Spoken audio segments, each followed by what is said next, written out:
अभिनंदन करें। मैं आदरणीय मुख्यमंत्री जी से आग्रह करूंगा कि यहां उपस्थित एनआईटी फरीदाबाद की जनता को संबोधित करें। माननीय मुख्यमंत्री जी।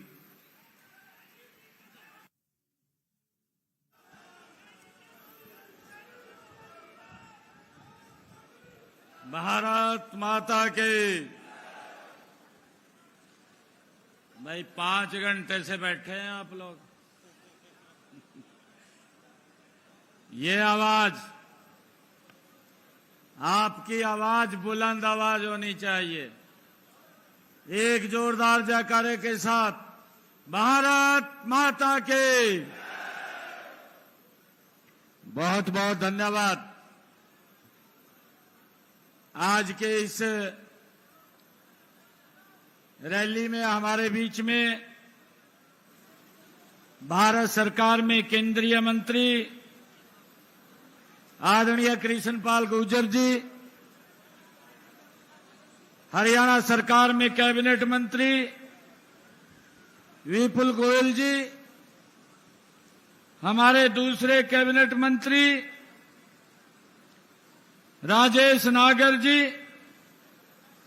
बल्लभगढ़ के हमारे विधायक मूलचंद शर्मा जी और बड़खल से हमारे विधायक दिनेश अदलखा जी, होडल के हमारे विधायक हरेंद्र राम रतन जी, और आज का कार्यक्रम जिन्होंने आयोजित किया है, आप सबकी दिलों की धड़कन, इस क्षेत्र के दुख सुख के साथी सतीश फागना जी, आपके लोकप्रिय विधायक, और हमारी फरीदाबाद नगर निगम की नवनियुक्त मेयर, आप सबको मैं बधाई देना चाहूंगा। आप लोगों ने गिनीज बुक में ये रिकॉर्ड दर्ज करवाया है कि भारत के अंदर सबसे ज्यादा वोटों से अगर कोई मेयर बना है तो आपकी यहां से मेयर प्रवीण जोशी जी को आप लोगों ने चुना है। इसके लिए मैं आप सबको बधाई देता हूं।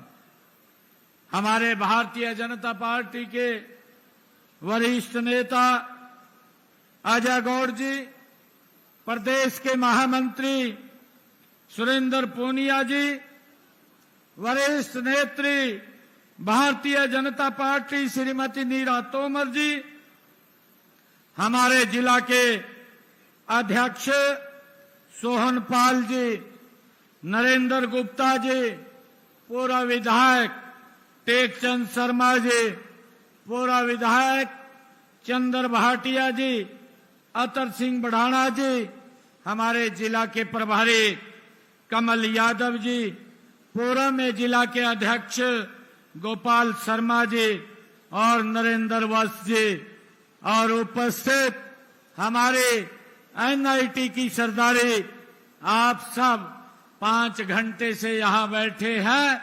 मैं आप सबको दोनों हाथ जोड़ करके राम राम करता हूं, आप सबको प्रणाम करता हूं। मुझे खुशी है कि आप 5 घंटे इंतजार किया है। आप 2 बजे के यहां पर हैं और 8 बज रहे हैं। इससे पहले, क्योंकि जब मैं चुनाव के अंदर आया था तब भी लगभग 4 घंटे की देरी से पहुंचा था, परंतु तब चुनाव चल रहा था, समय का अभाव था। परंतु आज आपके काम के लिए अधिकारियों से लगातार बैठ करके एक एक काम की वो चर्चा की है, ताकि ये कार्य 3 गुना गति से आप लोगों को उसका लाभ मिले, और इस कारण से ये समय लगा है। मैं इसके लिए आप सब परिवारजनों को, आप सबको मैं प्रणाम भी करता हूं, आप सबका दिल से धन्यवाद भी करता हूं कि इतनी देरी से आप लोग इतनी भारी संख्या में यहाँ उपस्थित हैं। मित्रों, ये फरीदाबाद की नगरी, ये औद्योगिक शहर ही नहीं है, बल्कि हरियाणा के आर्थिक, सांस्कृतिक और ऐतिहासिक विकास का ये महत्वपूर्ण केंद्र भी है। मुझे खुशी है कि आज इस ऐतिहासिक धरती पर आप यह जोश, आपका यह जोश और उत्साह और विश्वास, यह हमारी ताकत है। और मैं मेरे लिए यही प्रेरणा भी है कि आप लोग इतनी देरी से और इतने उत्साह और जोश के साथ यहाँ पर बैठे हैं। फरीदाबाद आबादी के बाद, आजादी के बाद, ये विभाजन से यहाँ पर जो विस्थापित लोग यहाँ आए हैं, ये उनकी जगह है। उन्हें छत देने का काम ये इसी फरीदाबाद की धरती से यहाँ हुआ है। और जब बाद में उद्योग और कारखानों की बात जब शुरू हुई, तब संयुक्त पंजाब में औद्योगिकरण की ये शो विंडो में के रूप में ये विकसित हुआ।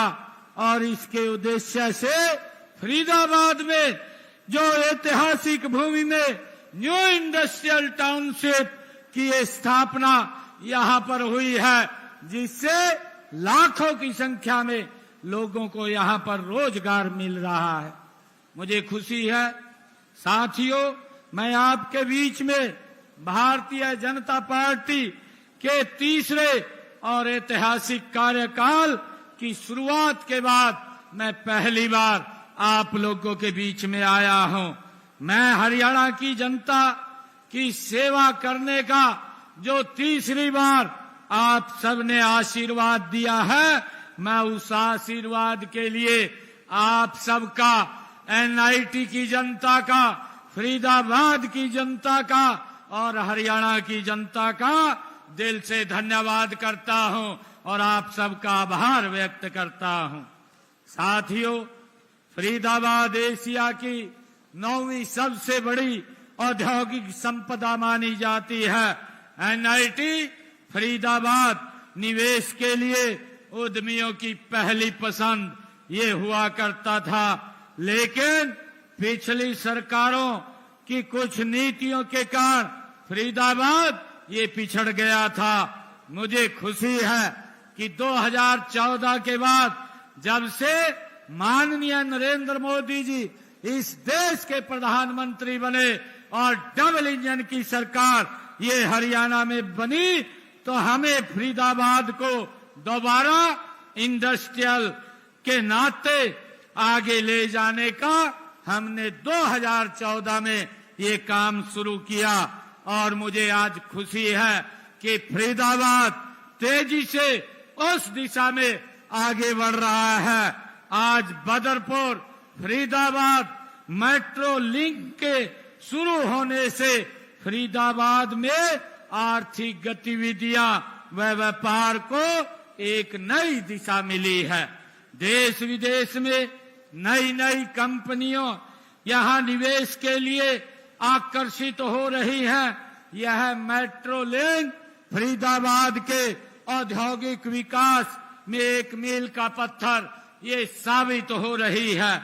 मुझे खुशी है कि फरीदाबाद, गुरुग्राम हरियाणा में 2 महत्वपूर्ण शहर और कमर्शियल हब हैं। देश और विदेश के उद्यमियों के पसंदीदा ये स्थल भी हैं।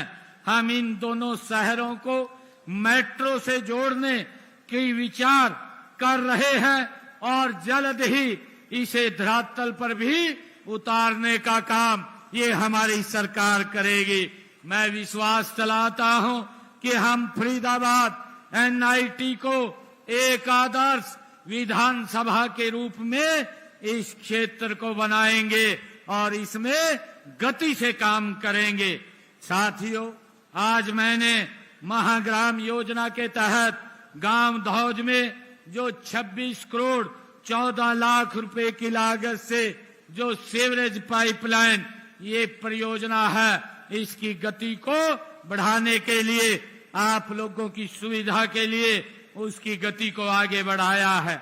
मुझे ये खुशी है कि 2014 से अब तक मैं आप लोगों को बताना चाहूंगा कि हमने एनआईटी इस विधानसभा क्षेत्र में, अभी हमारे कृष्णपाल गुर्जर जी ये बात बोल रहे थे कि यहां से हमारा पहली बार विधायक बना है, परंतु मैं आप लोगों को ये बात बताना चाहता हूं कि हमारी सरकार ने पिछले 10 वर्षों में बिना भेदभाव के काम किया है। चाहे हमारा विधायक था या नहीं था, आज हमारा विधायक है। मुझे खुशी है आप लोगों को बताते हुए, हमने पिछले 10 वर्षों में यहाँ पर 640 करोड़ रुपए के एनआईटी विधानसभा में विकास कार्य वो गति से करवाए हैं। और मैं आप लोगों को ये भी बताना चाहता हूं कि पिछले 10 वर्ष कांग्रेस के भी 2014 से पहले कांग्रेस का शासनकाल रहा है, उन्होंने मात्र 272 करोड़ रुपया 10 वर्षों में खर्च किया है और हमने 640 करोड़ रुपया खर्च किया है। मैं बताना चाहता हूं कि कांग्रेस के मुकाबले में हमारी ये डबल इंजन की सरकार ने डबल पैसा खर्च करने का काम किया है। मैं आपको विश्वास दिलाता हूं, आपने अब ये ट्रिपल इंजन की सरकार बनाई है। अब 3 गुना ज्यादा गति से इस एनआईटी में विकास कार्यों पर पैसा खर्च करने के लिए हमारी सरकार काम करेगी। भाइयों, शहर प्रदेश का के विकास का एक आईना होता है। हमने फरीदाबाद नगर के निरंतर विकास के काम किए हैं। एनआईटी फरीदाबाद विधानसभा क्षेत्र की अगर मैं बात करूं तो फरीदाबाद यहां पर जो हमने पिछले 10 वर्षों में काम किए हैं, हमने फरीदाबाद एमएफडीए यहां पर बनाने का, उसका गठन करने का काम किया है। पिछली सरकार में केवल Gurugram metropolitan development authority GMDA बनाया था। उन्हें प्रदेश के विकास से कोई मतलब नहीं था, केवल गुरुग्राम की जमीनों से था। मैं आज, क्योंकि फरीदाबाद की तरफ उनका ध्यान नहीं था और उस कारण से ये फरीदाबाद पिछड़ गया था। यहां से पहले चंडीगढ़ जाती थी और सालों साल उसको पास करने में लग जाते थे, परंतु हमने उस व्यवस्था को बदला है कि यहां से फाइल चंडीगढ़ नहीं जाएगी, मुख्यमंत्री स्वयं आकर के एफएमडीए की बैठक को फरीदाबाद में आपके बीच में आकर के करेगा ताकि विकास कार्यों को गति मिल सके। आज उसी को लेकर के जो ये बैठक थी, हमने 550 करोड़ रुपए का ये बजट पास किया है ताकि फरीदाबाद के विकास कार्यों को हम गति दे सकें। और आज मुझे इसका परिणाम भी यह हुआ कि फरीदाबाद तेजी से आगे बढ़ रहा है, तेजी से निर्माण हो रहा है और तेज गति से फरीदाबाद का विकास भी हो रहा है।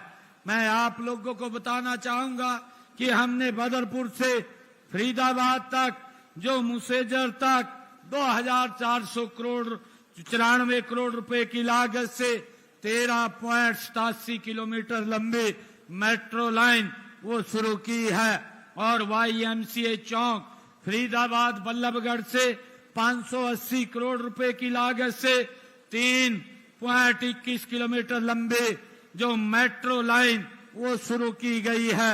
एनआईटी फरीदाबाद में पीपी मोड़ पर बस पोर्ट टर्मिनल का निर्माण 130 करोड़ रुपए की लागत से किया गया है।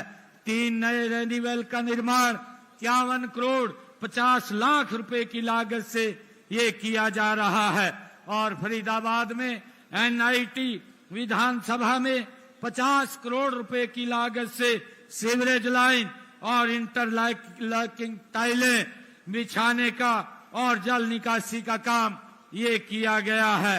गाजीपुर डबवा कॉलोनी से सोहना तक 22 करोड़ रुपए की लागत से सड़क का निर्माण इस क्षेत्र में किया गया है।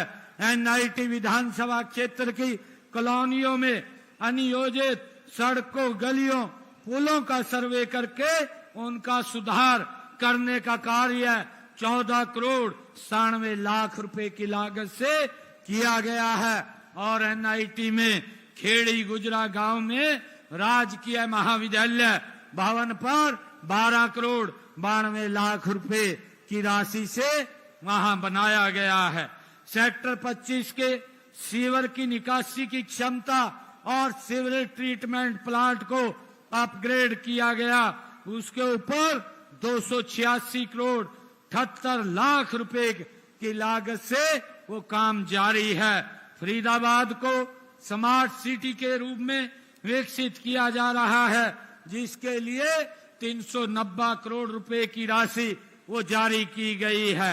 मुझे खुशी है कि जिला फरीदाबाद के गांव छाइसा में जो अटल बिहारी वाजपेयी राजकीय चिकित्सा महाविद्यालय की स्थापना यहां पर की गई है और भारत कॉलोनी फरीदाबाद में सीवरेज और जल आपूर्ति पाइपलाइन बिछाने का काम 208 करोड़ रुपए की लागत से वो यहां पर किया गया है।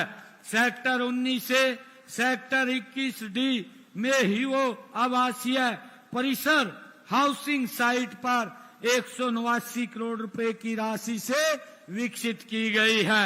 बड़खल को तहसील दयालपुर दौज व गोची को उप तहसील बड़खल उपमंडल की यहाँ स्थापना की गई है। बड़खल से बाईपास स्मार्ट रोड 42 करोड़ रुपए की लागत से बनाई गई है और बादशाहपुर में 30 MLD क्षमता के सीवरेज ट्रीटमेंट प्लांट का निर्माण 40 करोड़ 33 लाख रुपए की लागत से किया गया है। भाइयों, लगातार ये सरकार विकास को गति दे रही है। मैं आपके बीच में आज बताते हुए खुशी है कि माननीय प्रधानमंत्री नरेंद्र मोदी जी के विकसित भारत के लक्ष्य को पूरा करने के लिए एकजुट होकर हम काम कर रहे हैं। हरियाणा को देश का विकास का इंजन बनाना है। मैं हरियाणा प्रदेश की जनता को हार्दिक आभार भी व्यक्त करता हूं कि जिन्होंने तीसरी बार जनादेश दिया है। यही नहीं, गत मार्च में लोकल बॉडी के जो स्थानीय निकाय के चुनाव हुए हैं, भारतीय जनता पार्टी को आप सबने भारी बहुमत दे करके ट्रिपल इंजन की सरकार भी बनाने का काम आपने किया है।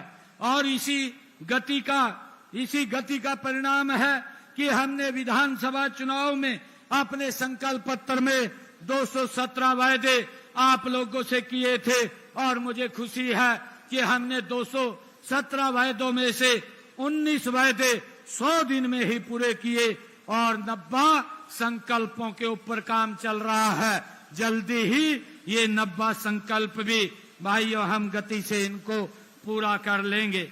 मुझे खुशी है कि हमने जो चुनाव में आप लोगों से बातें कही थी, उन बातों को हमारी सरकार लगातार पूरा करने का काम कर रही है।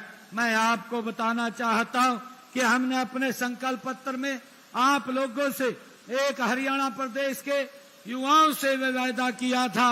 हमने ये वायदा किया था कि हमारा युवा हमारे पास आया था कि भाई ऐसी चर्चाएं हैं कि यहाँ कांग्रेस की सरकार बन रही है और आपके यहाँ से इस विधानसभा क्षेत्र से ऐसी आवाजें आ रही थी कि मेरे हिस्से में 2000 नौकरी आ रही है, आप हमें वोट दें, मैं 2000 नौकरी अपने हिस्से की आप लोगों को दूंगा। युवाओं के अंदर एक भय का वातावरण पैदा हो रहा था, गरीब व्यक्ति में एक भय का वातावरण पैदा हो रहा था कि अगर कांग्रेस की सरकार बनी तो हमें नौकरी कैसे मिलेगी। मैंने उन युवाओं को विश्वास दिलाया था, मैंने कहा था कि 8 तारीख के बाद भारतीय जनता पार्टी की सरकार बनेगी, मैं शब्द बाद में लूंगा पहले युवाओं को ज्वाइनिंग लेटर दूंगा। मुझे खुशी है कि हमने 25,000 युवाओं को पहले ज्वाइनिंग लेटर दिया। और भाइयों, मुझे ये भी खुशी है बताते हुए, मैंने इसी मंडी के अंदर आप लोगों से एक वायदा किया था कि 8 तारीख के बाद हमारी सरकार बनेगी और हम जो डायलिसिस हॉस्पिटल के अंदर जो किडनी का पेशेंट है उसका बहुत भारी भरकम खर्चा होता था, उसको फ्री करने का हम काम करेंगे। 8 तारीख के बाद हमने सरकारी हॉस्पिटल, मेडिकल कॉलेज और मेडिकल यूनिवर्सिटी के अंदर हमने उसको फ्री कर दिया है। आज हरियाणा में डायलिसिस का कोई पैसा नहीं लगता है। हमने पिछड़ा वर्ग के भाई बहनों के लिए भी जो 6 लाख रुपए की क्रीमी लेयर की व्यवस्था थी उसको बढ़ा करके 8 लाख रुपए करने का काम भी हमारी सरकार ने किया है। हमने अनुसूचित जाति में जो वर्गीकरण किया है उसका लाभ वंचित वर्ग को देने का काम ये हमारी सरकार ने किया है। और मुझे खुशी है कि हमने 2014 से पहले जो हमारे कॉन्ट्रैक्ट बेस के ऊपर HKRN पर 1,20,000 ऐसे साथी थे जो हमने अपने संकल्प पत्र में कहा था कि हम इनको सुरक्षित करने का काम करेंगे। और हमने आकर के एक कलम से 1,20,000 लोगों को सुरक्षित करने का काम किया है। और हमने ये भी कहा था कि हम किसान की 24 फसल MSP पर खरीदने का काम करेंगे। मुझे खुशी है कि हम आज हरियाणा प्रदेश के किसानों की सारी फसल MSP पर खरीदने का काम कर रहे हैं। और हमने 1,12 लाख से ज्यादा किसानों के खाते में 1,41,000 करोड़ रुपया डायरेक्ट उनके खाते में पहुंचाने का काम किया है। भाइयों, हमने ये भी कहा था कि किसानों के ऊपर जो अंग्रेजों के जमाने का अभियान लगा हुआ है हम उसको माफ करेंगे। हमने आकर के 133 करोड़ रुपया उन किसानों का माफ किया और उसको जड़ से समाप्त करने का काम भी हमारी सरकार ने किया है। हमने ये भी कदम उठाए हैं कि जो हमारे किसान भाई जो पट्टेदार थे वो काश्त करते थे परंतु मालिकाना हक नहीं था, उन सबको भी मालिकाना हक देने का काम ये हमारी सरकार ने किया है। और जो भाइयों का मकान पंचायत भूमि के ऊपर बना हुआ था उनको भी मालिकाना हक देने का काम ये हमारी सरकार ने किया है। हमने अपने संकल्प पत्र में कहा था कि हमारी जो बहनें जो जिनकी इनकम 1,80,000 रुपए से कम है उनको 500 रुपए का गैस का सिलेंडर उपलब्ध कराएंगे। आज मुझे खुशी है कि हमने उस निर्णय को भी पूरा किया। आज 17 लाख से ज्यादा बहनें 500 रुपए का गैस का सिलेंडर परिवारों के अंदर जा रहा है। और जो बहनें और जुड़ रही हैं उनको भी 500 रुपए का गैस का सिलेंडर देने का काम हमारी सरकार कर रही है। मुझे ये भी खुशी है कि हमने छोटे व्यापारियों के लिए एक मुश्त जो हरियाणा एक मुश्त निपटान योजना 2025 हम लेकर के आए हैं, जो 10 लाख रुपए से लेकर के 1 करोड़ रुपए तक उनका पूरा का पूरा ब्याज माफ और उसमें से 50% उसका माफ किया और 1 लाख रुपया उसमें से और माफ करने का काम हमने किया है। और इस प्रकार से हमारा जो छोटा व्यापारी है उनको करों के अंदर जो लिटिगेशन में फंसे हुए थे उसका भी हमने समाधान किया है। उसका लाभ हमारे जो व्यापारी भाई हैं वो व्यापारी भाई इसका लाभ ले रहे हैं। मुझे खुशी है कि आज जब मैं आप लोगों के बीच में आया हूं कि हमने हरियाणा प्रदेश के अंदर 5 लाख लखपति दीदी बनाने का लक्ष्य हमने रखा था। और मुझे खुशी है बताते हुए हमने अपने इस कार्यकाल में 2,06,000 बहनों को आर्थिक रूप से सशक्त और मजबूत करने का काम किया है। उनको लखपति दीदी बनाने का काम हमारी सरकार ने किया है। और मुझे ये भी खुशी है कि हमने इस चुनाव के अंदर अपने संकल्प पत्र में कहा था कि हम बहनों को लाडो लक्ष्मी योजना के तहत 2100 रुपए महीना देंगे। इसी बजट सत्र के अंदर हमने बहनों के लिए 5000 करोड़ रुपए का प्रावधान किया है, उसका रजिस्ट्रेशन चल रहा है और जल्दी ही बहनों को 2100 रुपए देने का काम ये हमारी सरकार करेगी। मुझे खुशी है कि हमने आदरणीय प्रधानमंत्री नरेंद्र मोदी जी के नेतृत्व में हम गति से आगे बढ़ रहे हैं। जो कहा है हमने वो करेंगे। हमारी नीति, नीयत और नेतृत्व तीनों स्पष्ट हैं। कांग्रेस के जो लोग जिस प्रकार से झूठ फैलाने का काम करते हैं, झूठ बोलने का काम करते हैं, मेरा आप लोगों से आग्रह है कि ऐसे लोगों से भाइयों हमें